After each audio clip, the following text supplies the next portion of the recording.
Very good morning students. आज हम probability का 10th क्लास का सेकंड पार्ट बनाने जा रहे हैं। इससे पहले हम 9th क्लास का बनाए हुए हैं, उसको आप लोग एक बार देख लीजिएगा। 10th क्लास का भी थ्योरी एक दिए हुए हैं, उसको पढ़ लीजिएगा। उसके बाद हम लोग 10th क्लास का प्रोबेबिलिटी का ये क्वेश्चन बनाने चल रहे हैं। 15.1 एक्सरसाइज का क्वेश्चन है कि a bag contains lemon flavoured candies only. Bag में सिर्फ लेमन फ्लेवर कैंडीज है। Malini takes out one candy without looking into the bag. Malini एक कैंडी निकालती है बैग को बिना देखे हुए। What is the probability that she takes out. इसका क्या प्रोबेबिलिटी है कि जो निकाल रही कैंडी ऑरेंज फ्लेवर में हो। ऑरेंज फ्लेवर में हो तो यहाँ देख रहे हैं कि ऑरेंज तो है नहीं, सिर्फ लेमन है। सिर्फ लेमन है मीन्स यहाँ इस क्वेश्चन के लिए आउटकम्स क्या हो जाएगा। आउटकम्स क्या हो जाएगा, जीरो। नंबर ऑफ आउटकम्स क्या हो जाएगा, एनी जीरो। तो एनी जब जीरो हो जाएगा तो इसको क्या बोलेंगे, इम्पॉसिबल इवेंट बोलेंगे। क्या बोलेंगे, इम्पॉसिबल इवेंट बोलेंगे। इम्पॉसिबल इवेंट बोलेंगे तो इम्पॉसिबल इवेंट के लिए प्रोबेबिलिटी क्या होता है, probability is equal to zero. क्योंकि मेरा इवेंट तो कुछ है ही नहीं, सैंपल कुछ भी हो, इवेंट है ही नहीं, इवेंट जीरो है, ऐसा संभव है ही नहीं, मीन्स इम्पॉसिबल इवेंट है। तो आउटकम्स जब जीरो हो तो वो इम्पॉसिबल इवेंट होता है, और इम्पॉसिबल इवेंट के लिए प्रोबेबिलिटी क्या हो जाता है, जीरो। तो ऑरेंज फ्लेवर का प्रोबेबिलिटी क्या हो जाएगा, जीरो हो जाएगा। अब ये सेकेंड नंबर इधर जो क्वेश्चन है, ए लेमन फ्लेवर्ड कैंडी। हमको लेमन है इसमें, हम जानते हैं कि पूरा का पूरा बैग में लेमन फ्लेवर ही है, और हमको जो निकाले हैं एक कैंडी तो वो लेमन ही आना चाहिए। जो निकाली है मालिनी वो लेमन ही होना चाहिए। तो इस कंडीशन में जानते हैं कि वो जितना भी निकालेगी सब का सब लेमन ही होगा। जितना भी उसमें से कैंडी निकालेगी, कोई भी निकालेगी वो लेमन ही होगा।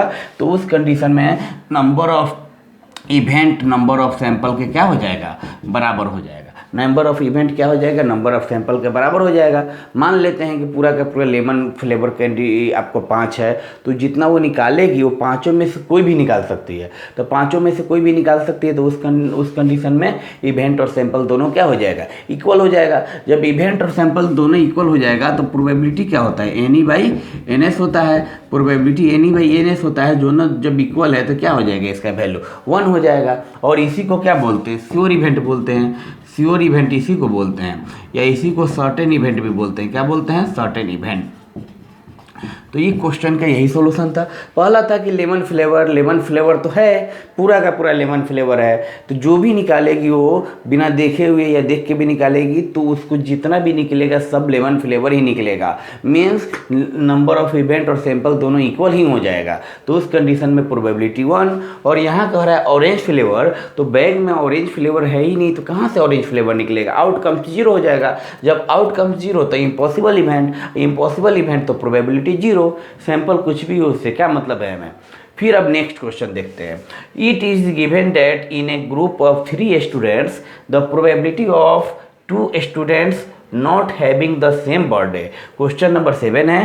कह रहा है कि आपको दिया हुआ है स्टूडेंट का ग्रुप है 3 स्टूडेंट का, तो probability of 2 students not having the same birthday is, उसमें से 3 में से 2 स्टूडेंट ऐसे हैं जिसका बर्थडे सेम नहीं है, सेम डेट पे नहीं है, तो उसका प्रोबेबिलिटी कितना, 0.992। तो एक लाइन यहाँ पर ये लिख लिए। तो नॉट हैविंग, तो हम एक फार्मूला आपको थ्योरम में बतलाए थे, थ्योरी पढ़िएगा प्रोबेबिलिटी का तो पता चलेगा। क्या थ्योरी बतलाए थे कि सर इसका सॉल्यूशन से पहले एक थ्योरी बतलाए थे कि PE plus P not equal to 1 होता है।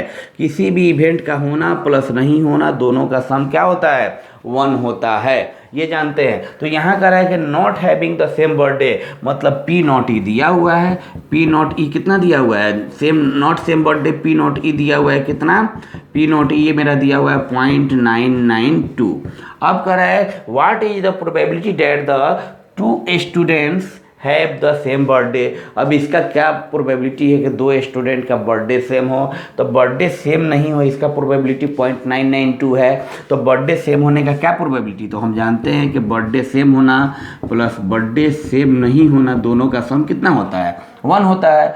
अब बर्थडे सेम हमको पता करना है, तो birthday same plus birthday same नहीं कितना है, 0.992 है, इक्वल्स 1। तो बर्थडे सेम होने का क्या प्रोबेबिलिटी है, PE 1 माइनस 0.992 मीन्स कितना आ जाएगा, 10 में से 2 जाएगा 8, 9 में से 9 गया 0, 9 में से 9 गया 0, मतलब इसका प्रोबेबिलिटी कितना हो गया 0.008। क्या चीज़ का प्रोबेबिलिटी है कि बर्थडे सेम होने का प्रोबेबिलिटी है दो स्टूडेंट का। ये बर्थडे सेम नहीं होने का प्रोबेबिलिटी 0.9922 था और बर्थडे सेम होने का प्रोबेबिलिटी क्या हो जाएगा 0.008। यहाँ सिर्फ एक ही कॉन्सेप्ट है कि sir PE plus P not is equal to 0। ये भी हम थ्योरी में आपको बतला चुके हैं कि बर्थडे सेम होना प्लस बर्थडे सेम नहीं होना दोनों का प्रोबेबिलिटी 1, या क्वाइन के केस में होता तो हेड आना प्लस हेड नहीं आना मतलब टेल आना, हेड आना प्लस हेड नहीं आना मतलब टेल आना, हेड आना प्लस टेल आना का सम क्या होगा 1 होगा। तो ऐसा ही हम इसके लिए थ्योरी बतलाए थे। अब इसके बाद क्वेश्चन नंबर 8 देखिए क्या है। ए बैग कंटेन्स 3 रेड बॉल्स, एक बैग में 3 रेड बॉल्स हैं, 5 ब्लैक बॉल्स हैं। अब a ball is drawn at random from the bag. अब कह रहा है कि बैग में आपका 3 रेड बॉल्स हैं, मीन्स ये बैग है, बैग में कितने रेड बॉल्स हैं, रेड बॉल्स आपका रेड बॉल्स है, एक ब्लैक बॉल। तो रेड बॉल कितना है आपका 3 है, ब्लैक कितना है 5 है। तो total number of ball, total number of ball को क्या बोलते हैं NS बोलते हैं सैंपल। तो टोटल नंबर ऑफ बॉल क्या होता है number of red ball plus number of black ball. Red ball कितना है 3, ब्लैक बॉल कितना है 5, यानी टोटल नंबर ऑफ बॉल मेरा 8 हो गया। पूरा बॉल कितना हो गया 8 हो गया, इतना समझ गए।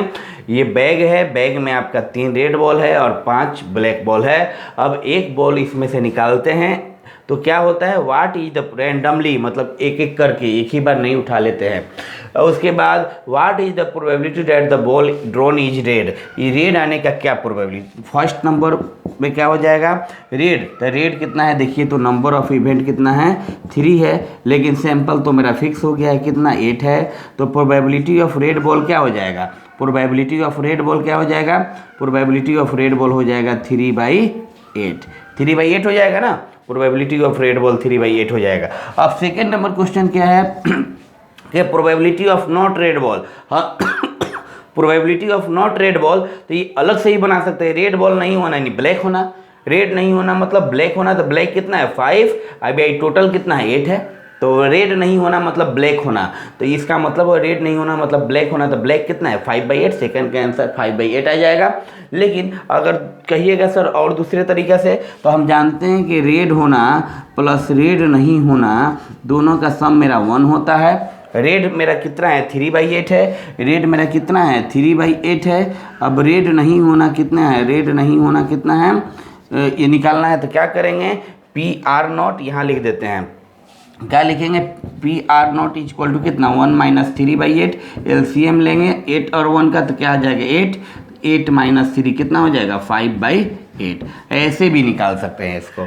सुन लीजिए, ये हमको पहला क्वेश्चन कर रहा है रेड आने का, तो रेड देखते हैं रेड कितना है 3 बॉल्स, 3 बाई टोटल कितना 8, 3/8 हो गया। रेड नहीं आना, तो रेड नहीं आना मतलब ब्लैक आना, ब्लैक कितना है तो ब्लैक देखते हैं 5, तो 5/8 हो गया। अगर कहिएगा थ्योरी पे तो रेड आना प्लस रेड नहीं आना दोनों का सम कितना होगा 1 होगा। रेड मेरा कितना आया 3/8, रेड नहीं आया ये निकालना है बराबर 1 होता है। तो रेड नहीं आना कितना हो जाएगा 1 - 3/8, LCM लेंगे तो मेरा 5/8 आ जाएगा। ये मेरा क्वेश्चन क्लास 10th का 6, 7, 8 आज हो गया। फिर नेक्स्ट क्वेश्चन अगले वीडियो में हम आपको सेंड करेंगे। Thank you.